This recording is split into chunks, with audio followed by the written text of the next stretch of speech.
శ్రీరామ్ జయరామ్ జై జయరామ్. మకర రాశి వారి ఫలితాలను గనక మార్చి 9వ తారీఖు నుంచి మార్చి 15వ తారీఖు వరకు గనక పరిశీలించుకుంటే ఈ వారమంతా కూడా మీరు అనుకున్న పనులన్నీ కూడా సత్వరమే పూర్తి అవుతాయి. కానీ మీరు ఏదో ఇంకా ఎక్కువగా చేయాల్సింది, ఈ పని ఇక్కడితో అనవసరంగా ఆపేసాం, మనకి ఇంకా లాభాలు వచ్చును కదా, లేకపోతే ఇంకా పనులు ముఖ్యమైనవన్నీ అయిపోవును కదా అనే ఆలోచనతో ఉంటారు. అంచేత ఈ అత్యాస ఆలోచన అనేది వదిలిపెట్టేయడం అనేది మంచిది. అలాగే ఆరోగ్యాన్ని కొంత జాగ్రత్తగా చూసుకోవడం అనేది చాలా మంచిది.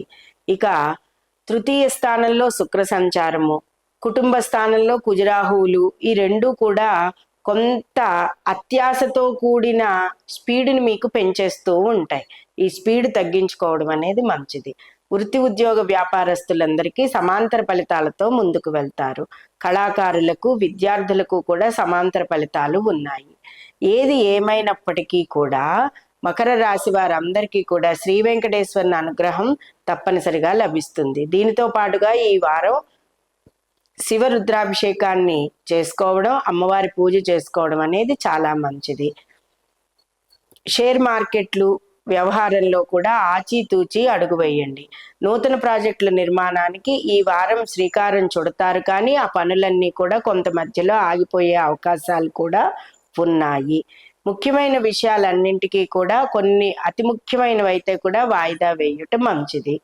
అలాగే ఆరోగ్యాన్ని జాగ్రత్తగా చూసుకోండి.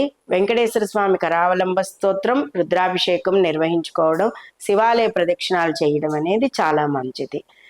స్త్రీలు ఎవరైనా సరే విదేశీ యానాలకు వెళ్ళదలుచుకుంటే గనక వారు కొంత ఈ వారం వాయిదా వేసుకోవడం అనేది మంచిది. పుణ్యక్షేత్రాలు, తీర్థయాత్ర సందర్శనం అనుకోకుండా మీకు కలుగుతుంది, వాటిని సందర్శించండి.